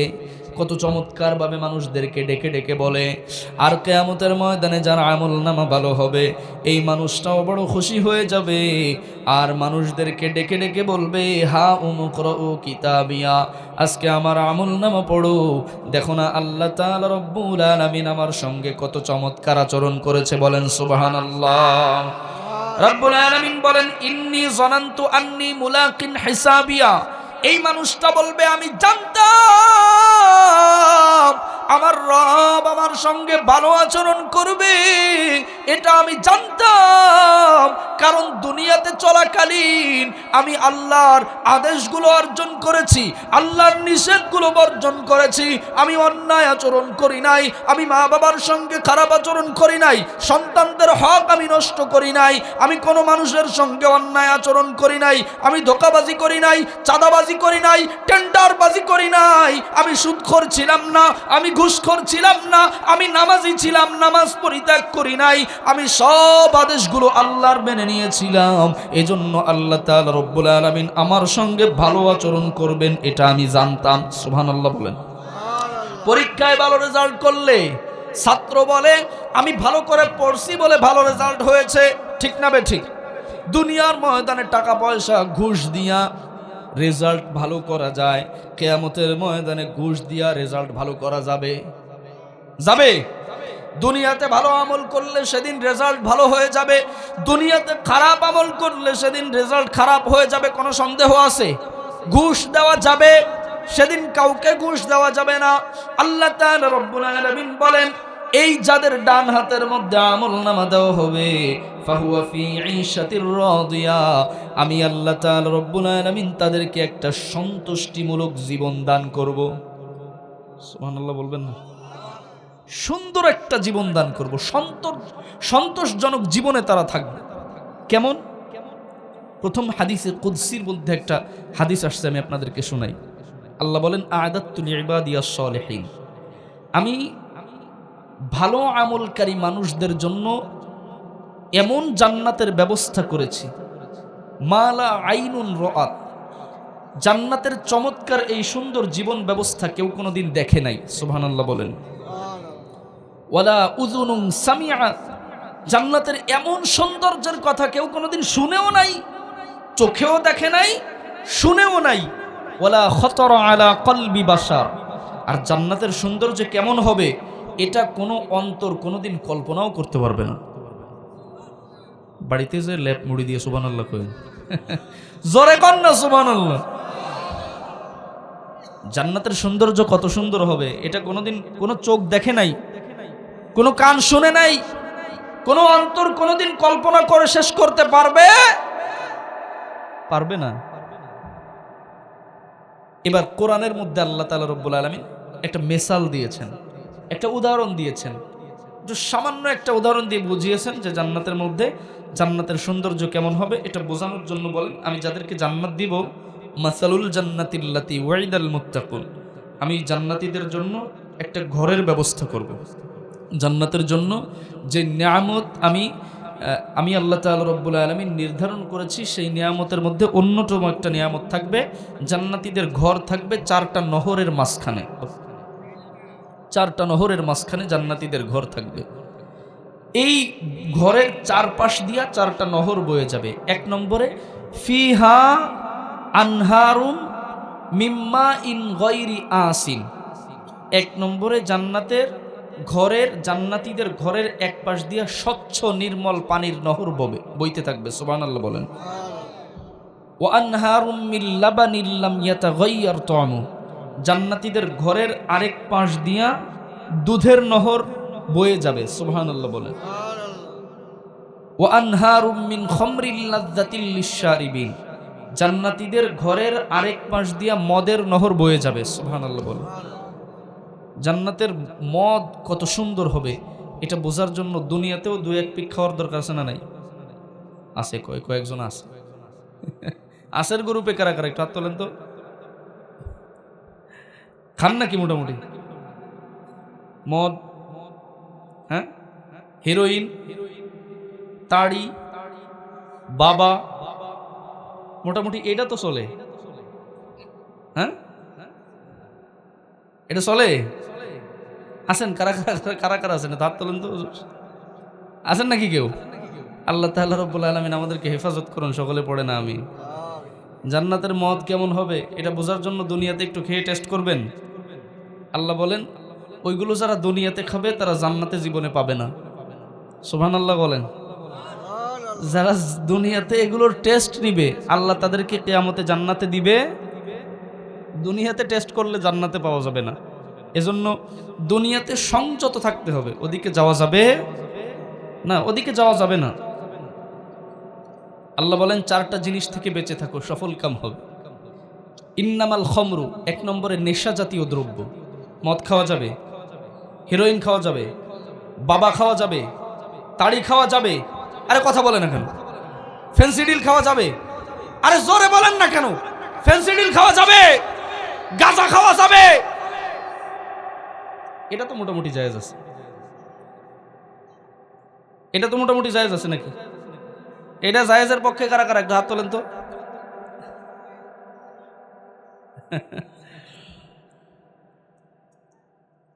আবার এদিকে গেলে সমস্যা আছে। যাক, ওদিক যাবো না। আল্লাহ তাআলা রব্বুল আলামিন এখান থেকে যেন ভালো মতো বাড়ি যাইতে পারি সেই তৌফিক দান করুন। আপনারা কষ্ট পাচ্ছেন?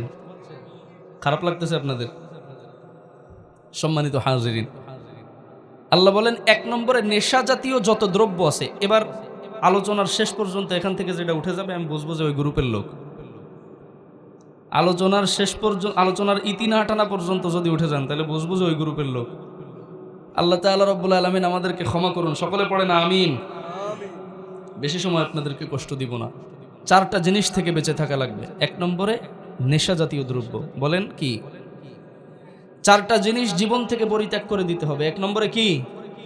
নেশা জাতীয় দ্রব্য। জোরে বলেন, 1 নম্বরে কি? মুখস্থ করেন।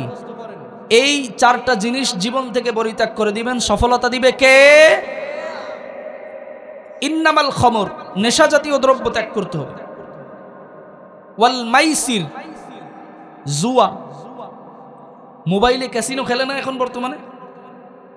আমাদের খুলনার অধিক প্রচুর আছে, এই দৌলতপুরে নাই। আছে? মোবাইলে জুয়া খেলে, বর্তমানে মোবাইলে ক্যাসিনো খেলে, আছে না নাই?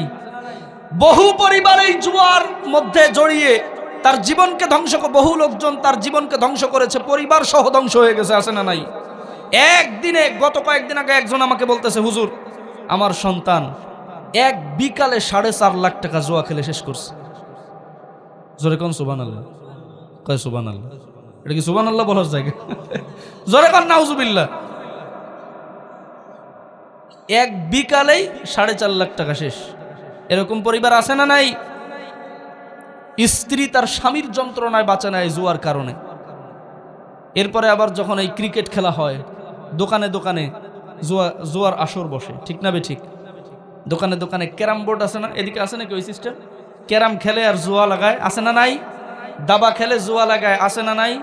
লুডু খেলে আর জুয়া লাগায়, আছে না নাই? কথা বলেন না কেন? তার মানে বোঝা যাচ্ছে 2টা কারণ হতে পারে আপনাদের কথা না বলার। 1 নম্বরে হয়তো এদিকে নাই, না হয় আপনারা নিজেই ওই কাজে জড়িত। কথা বলেন না কেন? আছে না নাই? আচ্ছা,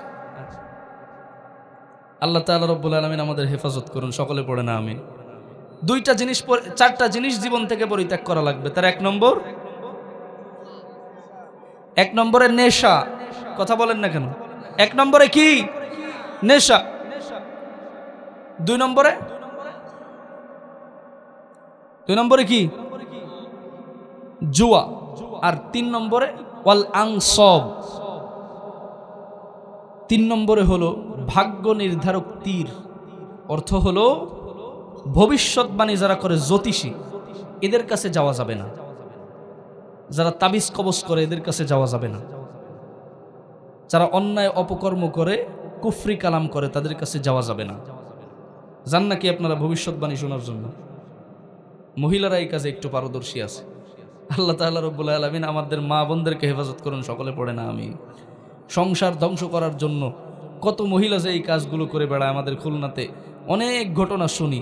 যেহেতু কেন্দ্রীয় মসজিদের খতিব, এজন্য অনেকে অনেক ধরনের কথা বলে, অনেকে নালিশ নিয়ে আসে, সেগুলো শুনি। শুনতে শুনতে জেনেছি যে মহিলারা কত ধরনের কার্যকলাপ করে। ছেলের বউ বাড়িতে আনার পরে দেখে ছেলের সঙ্গে ছেলের বউয়ের খুব আন্তরিক ভালোবাসা। এটা দেখে মায়ের আর সহ্য হয় নাই, চলে গেছে কবিরাজের কাছে। বাবা একটু সিস্টেম করে দেন যাতে করে মাঝখানে গন্ডগোল লেগে যায়। গন্ডগোল লাগায় দিয়া ছেলে আর ছেলের বউ গন্ডগোল লাগায়, আর উনি যায় নামাজের পরে বসে সুবহানাল্লাহ সুবহানাল্লাহ সুবহানাল্লাহ সুবহানাল্লাহ সুবহানাল্লাহ সুবহানাল্লাহ। আছে না নাই?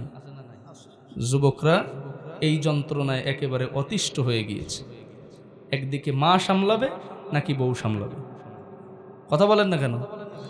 আরে কথা বলেন না কেন? খুলনাতে আছে এগুলো, দৌলতপুরে মনে হয় নাই। আল্লাহ মায়েদেরকে বোঝার তৌফিক দান করুন। ছেলের বউকে ভালোবাসতে হবে, কারণ ছেলের বউকে ভালোবাসলে ছেলে ভালো থাকবে, ঠিক না বে ঠিক? ছেলের বউকে যদি ভালো না বাসতে পারেন তাহলে ছেলেও ভালো থাকবে। পরিবারে যখন অশান্তি হবে, অশান্তি হয়ে গেলে সর্বপ্রথম চলে যাবে এই জায়গায়। তারপরে যদি না হয় অন্যায় অপকর্মে জুড়ে যাবে, নেশার মধ্যে জুড়ে যাবে, তারপরে জোয়ার মধ্যে জুড়ে যাবে, তারপর না হলে চলে যাবে সেও কোনো কবিরাজের কাছে, যে পরিবারের ভিতরে একটু শান্তি ফিরিয়ে দেওয়ার ব্যবস্থা করুন। আল্লাহর থেকে আস্থা যখন উঠে যাবে, পরিবারের ভিতরে অটোমেটিক্যালি অশান্তি ঢেলে দিবেন আল্লাহ সুবহানাহু ওয়া তাআলা। এজন্য এই সমস্ত কাজ মা বোনেরা করবেন না। অনুগ্রহপূর্বক যারা এই কাজের সঙ্গে জড়িত, আল্লাহ সবাইকে হেফাজত করুন। শুধু ছেলের মার দোষ না, মেয়ের মায়েরও দোষ আছে। যখন দেখে যে ছেলে শুধুমাত্র তার বউকেই ভালোবাসছে, এখানেই শেষ নয়, একজন ছেলে সে শুধু নিজের বউকে ভালোবাসতে চায় না, ছেলেটা চেষ্টা করে কিভাবে আমার মা, স্ত্রী, সন্তান সন্ততি, পরিবারের সবার সমন্বয়ে সুন্দর একটা পরিবার গঠন করা যায়। একটা ছেলে সবসময় এই চিন্তা ভাবনা করে, ঠিক না বেঠিক? আর অনেক শাশুড়ি আছে যারা মেয়ের পরিবারে নাক গলায়, নাক গলিয়ে মেয়ের পরিবারটাকে একেবারে জাহান্নামের গর্ত বানায় ফেলে, ঠিক না বেঠিক? ওই পাশ থেকে কান পড়া লাগায়, ফোন করে করে জিজ্ঞাসা করে আজকে তোর সঙ্গে কে খারাপ আচরণ করছে, ঠিক না বেঠিক? দুইটা বেশি কথা বললেই তুই চলে আয় বাড়ি, তোর জন্য কত ছেলে অপেক্ষা করতেছে। একটা না হইলে তোর এক জায়গাতে চলে আসবি, তোর জন্য সরকারি চাকরিজীবী কত অপেক্ষা করতেছে, তুই শুধু আয়, ঠিক না বেঠিক? কারণ কি? কারণ ওই যে 5 লাখ টাকা কাবিন লাগায় রাখছে, বিয়ের সময় 5 লাখ টাকা কাবিন লাগায় রাখছিল, এজন্য বাড়ি আসলেই তো লাভ, ওই 5 লাখ টাকা পেয়ে যাবে, ঠিক না বেঠিক? জিজ্ঞাসা করে কি যখন বিবাহের জন্য মেয়ে দেখতে যায়, বলে কাবিন দেওয়া লাগবে 5 লাখ। কেন? কয় যদি পরে ছেড়ে দাও, ঠিক না বেঠিক? আবার যদি বলে যে তাহলে মেয়েরে কি দিবেন, কয় যৌতুক নেওয়া হারাম। বাবারে বাবা, বিশাল মুফতি সাহেব, ঠিক না বেঠিক? যৌতুক নেওয়া হারাম আর 5 লাখ টাকা কাবিন করা আরাম। হ্যাঁ, 5 লাখ টাকা যদি এই কারণে কাবিন করা লাগে যে পরে বউ ছেড়ে দিতে পারে, তাহলে যৌতুক নেওয়া এই জন্য জায়েজ যে ওই মেয়ে আমার কাছ থেকে 5 লাখ টাকা নিয়ে যে অন্য আরেকজনের সঙ্গে ভেগে যাবে না, তার কি গ্যারান্টি আছে? কথা বলেন না কেন? যেমনি ভাবে যৌতুক নেওয়া হারাম, অন্যায় ভাবে যুবকের ইনকাম নাই তার উপরে কাবিনের অতিরিক্ত বোঝা চাপিয়ে দেওয়া এটাও হারাম, ঠিক না বেঠে? এজন্য এই কথা মনে রাখবেন, যদি বিবাহ করতে গিয়ে মেয়ে পক্ষ থেকে কাবিন অতিরিক্ত দাবি করা হয়, যত টাকা কাবিন দাবি করবে বলেন কোনো সমস্যা নাই, 50 লাখ টাকা কাবিন করব, ঠিক আছে, আমারও 50 লাখ টাকা যৌতুক দেওয়া লাগবে। কাবিন করো 50 লাখ টাকা, কোনো অসুবিধা নাই, দাও 50 লাখ টাকা, আমারও যৌতুক দাও।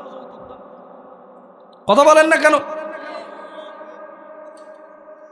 আল্লাহ তাআলা রব্বুল আলামিন আমাদেরকে বোঝার তৌফিক দান করুক, সকলে বলে না আমিন। খারাপ লাগতেছে আপনাদের? শেষ করে দেব? মোটামুটি শরীরে একটা ভাব আসছে না? সম্মানিত উপস্থিতি, তাহলে বলছিলাম 4টা জিনিস জীবন থেকে পরিত্যাগ করা লাগবে। 1 নম্বরে, হ্যাঁ মাশাআল্লাহ, 1 নম্বরে কি? নেশা, জীবন থেকে নেশাকে পরিত্যাগ করা লাগবে। আর 2 নম্বরে জুয়া, 3 নম্বরে জ্যোতিষী, আর 4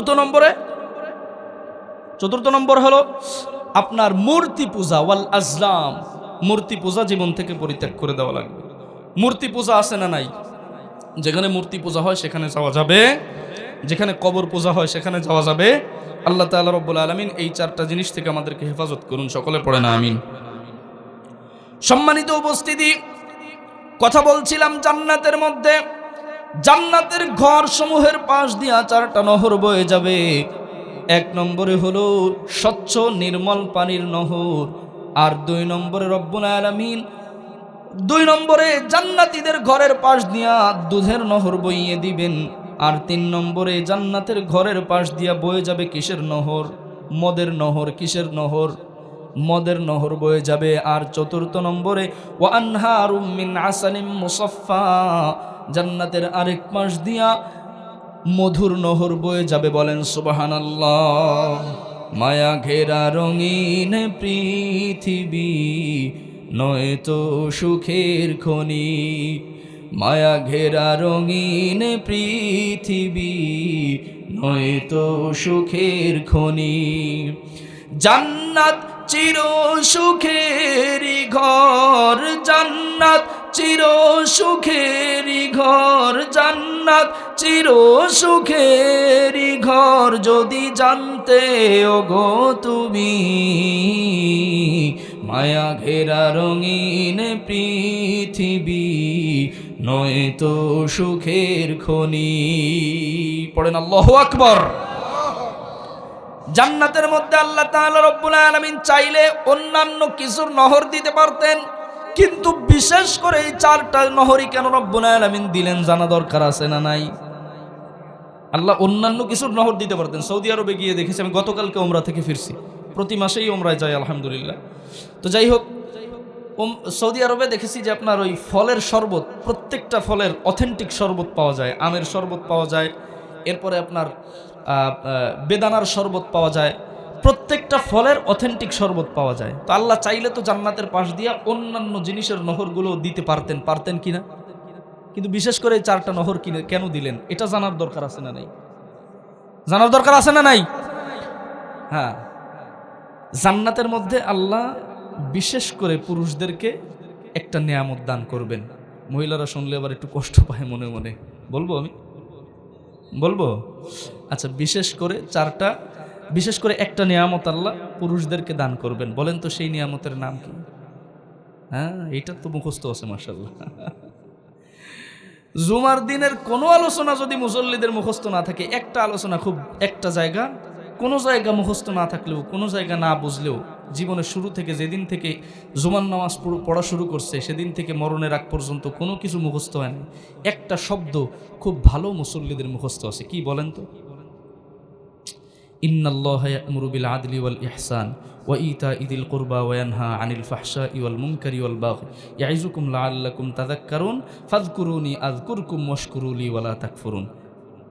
এইটা খুব মুখস্থ মুসল্লিদের। এই আয়াত যখনই শুরু করে তখনই পিছনেতে দাঁড়ানো শুরু হয়, ঠিক না বেঠিক? কারণ এটা তো দরকার, কারণ এইটা হচ্ছে শেষ আয়াত। এইটার পরেই ইমাম সাহেব নামাজে দাঁড়ায় যাবে, তাড়াতাড়ি নামাজ পড়া লাগবে, নামাজের পরপর দ্রুত মসজিদ থেকে বের হওয়া লাগবে। কিছু কিছু এই পার্টি আছে না নাই? জাহেলি যুগে 7 শ্রেণীর মহিলা ছিল যারা সবাই জাহান্নামী। কয় শ্রেণীর মহিলা? 7 শ্রেণীর মহিলা ছিল যারা সবাই জাহান্নামী। এদের মানে বিভিন্ন ধরনের চরিত্র ছিল। 7 শ্রেণীর মহিলার 7 ধরনের চরিত্র। এক ধরনের চরিত্রের মহিলা ছিল যারা স্বামীরে ধরে পিটাইত। এই ধরনের মহিলা এই সমাজে আছে না নাই? স্বামীরে দিয়ে স্বামী চাকরি করে বাহির থেকে কষ্ট করে টাকা তো ইনকাম করতোই, আবার বাড়িতে আসার পরে থালা বাসন ধোয়াইতো, স্বামীরে দিয়ে রান্নাও করাতো। আছে না নাই? আছে না নাই? আচ্ছা, এই ধরনের মহিলা ওই যুগে ছিল, এই যুগেও তো কিছু না কিছু আছে। আর এই ধরনের নির্যাতিত কিছু পুরুষ আছে না? কারা কারা হাত তোলেন তো। তো আপনার এই নির্যাতিত পুরুষ যারা, আমার মনে হয় এই পুরুষেরাই নামাজের পরে দ্রুত বের হয়ে যায়। কেন? কারণ জুমার দিন তাড়াতাড়ি, ওই দিন একটু রান্নাবাড়া বেশি থাকে, রান্নাবাড়া তাড়াতাড়ি ভাত ছড়ায় দিয়ে চলে যায় মসজিদে, নামাজটা কোনো কায়দায় পড়ে এসেই তারপরে আবার তরকারি ছড়ায় দেওয়া লাগবে, তা নাহলে বউরাতে মার খাওয়া লাগবে তো। এই জন্য দ্রুত করে মসজিদে যায়। আর ওই আয়াতটা, ভাই কি সমস্যা আছে নাকি, বের হয়ে গেল? যাই হোক, উঠবেন না কেউ, উঠলেই আমি মনে করবো মনে হয় বটির কোপ খায় মনে হয় মাঝে মাঝে। কেউ যদি ওঠেন তাহলে আমি বুঝবো ওই গ্রুপের লোক, আর তার জন্য খুব ভালো করে দোয়া করে দেবো ইনশাআল্লাহ, যেন সে বোর অত্যাচার থেকে মুক্তি পায়। সকলে পড়ে না আমিন? তাহলে অন্তত দোয়া পাওয়ার জন্য তো উঠতে হবে নাকি? আল্লাহ তাআলা রব্বুল আলামিন আমাদেরকে হেফাজত করুন। সকলে পড়ে না আমিন? মা বোনরা আজকে খুব খেপে আমার উপরে। না, আপনারা বুঝায়েন, বাড়ি যে মাথায় হাত দিয়ে বুঝায়েন যে না হুজুরটা খুব ভালো, একটু বুঝায়েন, আপনার অসুবিধা হবে না ইনশাআল্লাহ। সম্মানিত উপস্থিতি, কষ্ট পাচ্ছেন আপনারা? রাগ করতেছেন? খারাপ লাগতেছে? তো যাই হোক, জান্নাতের ভিতরে এই যে অগণিত হুর মানুষদেরকে আল্লাহ তাআলা রব্বুল আলামিন দান করবেন। বউ চালাতে গেলে শক্তির দরকার আছে না নাই? বউ চালাতে গেলে শক্তি লাগে না? আর এই শক্তির উৎসই হলো এই 4টা জিনিস। 1 নম্বরে স্বচ্ছ সুনির্মল পানি। যাদের শরীরের ভিতরে দুর্বলতা আছে তারা এই 4টা নিয়ামত বেশি বেশি গ্রহণ করবেন। 1 নম্বরে সবসময় ভালো পানি পান করবেন, স্বচ্ছ নির্মল পানি পান করবেন। এই দিকের পানি খুব সুন্দর, আমি খেয়ে দেখছি। তাহলে এই নিয়ামতটা আল্লাহ আপনাদেরকে বিশেষভাবে দান করছে। আমাদেরকে যদি আপনার স্বচ্ছ পানি পেতে হয় তাহলে 1750 ফিট নিচে যাওয়া লাগে, চিন্তা করতে পারেন। আর আপনারা কতটুকু নিচে গিয়ে ভালো পানি পান? 160 ফিট নিচে গেলেই ভালো পানি। আল্লাহ! আর আমার বাড়ি যেখানে, আমার বাড়ি একটা কল যদি বসাতে হয় তাহলে সেখানে 5 লাখ টাকা লাগবে। এখনো পর্যন্ত দূর থেকে পানি এনে তারপর খাই। আর আল্লাহ আপনাদেরকে এমনিতেই এই নিয়ামত দিয়ে রাখছে। সুবহানাল্লাহ বলবেন না? মাশাআল্লাহ মাশাআল্লাহ। তাহলে 1 নম্বরে এই স্বচ্ছ পানি বেশি বেশি পান করবেন। আর 2য় নম্বরে আপনার বেশি বেশি দুধ পান করবেন। শারীরিক শক্তি সক্ষমতা বৃদ্ধি করে দিবে কে? আর 3য় নম্বরে ওটা খাবেন? মদ খাওয়া যাবে? ওটা তো দুনিয়ায় হারাম, ওটা খাওয়া যাবে না। তবে দুনিয়াবি আল্লাহ ফল ফ্রুটের ভিতরে কিছু শক্তি সামর্থ্য রেখেছেন, যেমন তরমুজ। যাদের শারীরিক অক্ষমতা আছে তারা বেশি বেশি তরমুজ খাবেন। তরমুজের ভিতরে আল্লাহ শক্তি সামর্থ্য রেখেছেন। বিজ্ঞানীগণ এটাকে প্রাকৃতিক ভায়াগ্রা বলে, যেটা খেলে শারীরিক শক্তি বৃদ্ধি পায়। আর চতুর্থ নম্বরে মধু বেশি বেশি পান করবেন। মধু এবং কালিজিরা অথবা কালিজিরার তেল বেশি বেশি পান করবেন। সব কিছু যদি আপনি নিয়মতান্ত্রিকভাবে খেতে পারেন, আপনার শারীরিক সক্ষমতা বৃদ্ধি করে দিবে। যিনি তিনি কে? আল্লাহ। সম্মানিত উপস্থিতি, তাহলে জান্নাতের ভিতরে আল্লাহ জান্নাতীদেরকে একটা বিশেষ নিয়ামত দান করবেন। যাদের ডান হাতে আমলনামা দিবেন তাদের জন্য জান্নাত থাকবে, তাদেরকে 4টা নহরের মাঝখানে ঘর দিবে। আর কিয়ামতের ময়দানে এক গ্রুপের বাম হাতে আমলনামা দিবে। আমরা এই আলোচনায় ছিলাম, আপনাদের কি মনে আছে? মনে আছে? আল্লাহ তাআলা রব্বুল আলামিন বলেন, ফাআম্মা মান উতিয়া কিতাবাহু বিশিমালিহি ফায়াকুলু ইয়া লাইতানি লাম উতা কিতাবিয়া। রব্বুল আলামিন বলেন, কিয়ামতের ময়দানে এক গ্রুপের বাম হাতে যাদের আমলনামা দেওয়া হবে, রব্বুল আলামিন বলেন এই সমস্ত মানুষেরা ভীত সন্ত্রস্ত হয়ে যাবে। ফায়াকুলু ইয়া লাইতানি লাম উতা কিতাবিয়া। এই মানুষগুলো ভীত সন্ত্রস্ত হয়ে বলবে, যদি আমাদের আমলনামা আমাদের হাতে না দেওয়া হতো। ফায়াকুলু ইয়া লাইতানি লাম উতা কিতাবিয়া। আমার আমলনামা যদি আমাকে না দেওয়া হতো তাহলে কতই না ভালো হতো। রব্বুল আলামিন রাসূলকে ডাক দিয়ে বলেছেন, ফাতারাল মুজরিমিনা মুশফিকিনা মিম্মা ফী।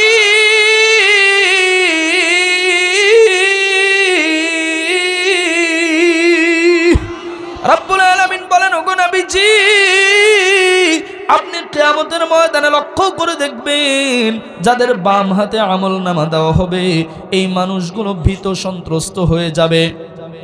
মুশফিকিনা মিম্মা ফীহি। যখন তাদের হাতের মধ্যে আমলনামা দেওয়া হবে এই মানুষগুলো ভীত সন্ত্রস্ত হয়ে যাবে। ভীত সন্ত্রস্ত হয়ে এই মানুষগুলো বলবে ইয়া লাইতানা মালি হাদাল কিতাব। এটা কেমন কিতাব? লা ইউগাদিরু সগীরা। আমার কোনো একটা ছোট আমলও ছেড়ে দেওয়া হয় নাই, ওয়ালা কাবীরা, কোনো একটা বড় আমলও ছেড়ে দেওয়া হয় নাই। ছোট আমলও ছাড়া হয় নাই, বড় আমলও ছাড়া হয় নাই। রব্বুল আলামিনের কাছে সেদিন মানুষগুলো বলবে, কেমন আমলনামা আল্লাহ আমাকে দিলা? কোনো আমলই তো আমার ছেড়ে দেওয়া হয় নাই। ছোট থেকে একটা মিথ্যা কথা বলেছি, লিখে দেওয়া হয়েছে। কোনো একটা মানুষের সঙ্গে প্রতারণা ধোঁকাবাজি করেছি, সব লিখে দেওয়া হয়েছে। ওয়ালাম আদরি মা হিসাবিয়া। আমি যদি আমার এই হিসাব সম্পর্কে না জানতাম। ইয়া লাইতাহা কানাতিল কাদিয়া। মৃত্যুই পর্যন্ত যদি আমার সব কিছু শেষ হয়ে যেত। মানুষগুলো বলবে, মা আগনা আন্নি মালিয়া। আমার কোনো আমলনামা আজকে আমার কোনো কাজে আসে নাই। হালাকা আন্নি সুলতানিয়া। মানুষগুলো বলবে, মা আগনা আন্নি মালিয়া। আমার কোনো সম্পদ আমার কোনো কাজে আসে নাই। হালাকা আন্নি সুলতানিয়া। আমার ক্ষমতাও আমার থেকে চলে গিয়েছে। দুনিয়ায় যত ক্ষমতা ছিল আজকে আমার কোনো ক্ষমতা আমার কোনো কাজে লাগে নাই। দুনিয়ার কোনো ক্ষমতা আজকে আমার নাই। রব্বুল আলামিন এবার বলবেন, খুযুহু ফাগুল্লু। তাকে ধরো, তাকে বেড়ি পরাও। সুম্মাল জাহিমা সাল্লু। এরপর তাকে তোমরা জাহান্নামের মধ্যে নিক্ষেপ করে দাও। বিচার কার্য শেষ হয়ে যাবে। বিচার কার্য শেষ হওয়ার পরে আল্লাহ তাআলা রব্বুল আলামিন এক গ্রুপকে দিবেন জান্নাতের মধ্যে, আরেক গ্রুপকে দিবেন জাহান্নামের মধ্যে। জান্নাতীরা থাকবে এক জায়গায়, জাহান্নামীরা থাকবে এক জায়গায়। জান্নাতীরা থাকবে 7 তবক আসমানের উপরে, জাহান্নামীরা থাকবে 7 তবক জমিনের নিচে। রব্বুল আলামিন এবার জান্নাতি এবং জাহান্নামীদের মধ্যে কথোপকথনের ব্যবস্থা করে দিবে।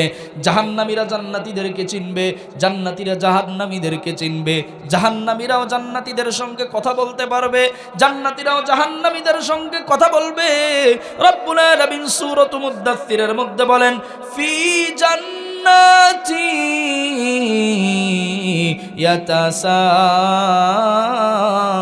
ইয়াতাসাআলুন।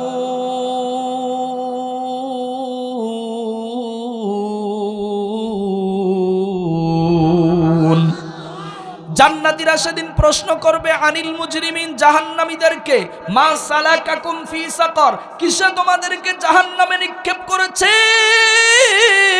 জাহান্নামীদেরকে জান্নাতীরা প্রশ্ন করবে, আমরা তো একই এলাকায় বসবাস করতাম, একই সঙ্গে আমরা ঘোরাফেরা করতাম, একই সঙ্গে আমরা চায়ের দোকানে চা খেয়েছি। এই চরপাড়ার মানুষেরা যারা জান্নাতে যাবে, এই চরপাড়ার জাহান্নামীদেরকে তারা প্রশ্ন করবে, একই এলাকায় বসবাস করতাম, আজকে তোমাকে কিসে জাহান্নামে নিক্ষেপ করেছে? জাহান্নামীরা সেদিন বলবে, আমরা 4 কারণে জাহান্নামে নিক্ষিপ্ত হয়েছি। কয় কারণ? বলবে সেদিন আমরা 4 কারণে জাহান্নামে নিক্ষিপ্ত হয়েছে। আওয়াজ দিয়ে বলেন কয় কারণ? জাহান্নামীরা বলবে এই 4 কারণে আমরা জাহান্নামে নিক্ষিপ্ত হয়েছি। 4টা কারণ জানা দরকার আছে না নাই? জোরে বলেন, জাহান্নামে যাওয়ার 4 কারণ জানা দরকার আছে না নাই? আমার ভিতরে যদি এই কারণগুলো থেকে থাকে, পরিবর্তন করতে হবে কিনা? পরিবর্তন করা লাগবে কিনা? 1 নম্বরে বলবে, আমি লাম নাকু মিনাল মুসল্লিন। জাহান্নামে যাওয়ার 1 নম্বর কারণ দর্শাবে হলো, আমি নামাজি ছিলাম না। বলেন তো এলাকার মধ্যে নামাজির সংখ্যা বেশি না বেনামাজির সংখ্যা বেশি? ফজরের ক্ষণ গেল পড়নি নামাজ, জোহরে ডুবেছিলে নিয়ে শত কাজ। ফজরের ক্ষণ গেল পড়নি নামাজ, জোহরে ডুবেছিলে নিয়ে শত কাজ। হেলায় খেলায় গেল আসরের কাল, মাগরিবেও পড়লে না নামাজির সাজ। ফজরের ক্ষণ গেল পড়নি নামাজ, জোহরে ডুবেছিলে নিয়ে শত কাজ। বিনোদনে কেটে গেল ঈশার সময়, এতটুকু জাগলো না কবরের ভয়। বিনোদনে কেটে গেল ঈশার সময়, এতটুকু জাগলো না মরণের ভয়। খুঁজলে না একবারও নাজাতের পথ, খুঁজলে না একবারও নাজাতের পথ। মুসলিম নাম নিতে পেলে না তোলাজ। ফজরের ক্ষণ গেল পড়নি নামাজ, জোহরে ডুবেছিলে নিয়ে শত কাজ। তোমার মতন নেই হতভাগা কেউ, নেই এত পাপাচার পৃথিবীতে আর। একবার শুরু হলে ভাঙনের ঢেউ, কখনো ফিরাতে জানি পারবে না তা। তোমার মতন নেই হতভাগা কেউ, নেই এত পাপাচার পৃথিবীতে আর। একবার শুরু হলে ভাঙনের ঢেউ, কখনো ফিরাতে জানি পারবে না তা। নামাজি ফারাক করে কাফের মুমিন, বিশ্বাসে আবাদ করো বুকের জমিন। নামাজি ফারাক করে কাফের মুমিন, বিশ্বাসে আবাদ করো বুকের জমিন। সালাত কায়েম করা ইমানের দাবি, সালাত কায়েম করা ইমানের দাবি। পরকাল মুখী করো মনটাকে আজ। ফজরের ক্ষণ গেল পড়নি নামাজ, জোহরে ডুবেছিলে নিয়ে শত কাজ। আল্লাহ তাআলা রব্বুল আলামিন আমাদেরকে নামাজি হিসাবে কবুল করুন। সকলে পড়েন আমিন। আমরা তাওবা করে ফিরবো। সকলে একটু হাত তুলে আল্লাহকে বলি, আল্লাহ আপনি আমাদেরকে নামাজি হিসাবে কবুল করুন। হাত তোলেন, সকলে হাত তোলেন। আমরা বলি, আল্লাহ আপনি আমাদেরকে নামাজি হিসাবে কবুল করুন। সকলে পড়েন আমিন। আল্লাহ আপনি আমাদেরকে নামাজি হিসাবে কবুল করুন। পড়েন আমিন।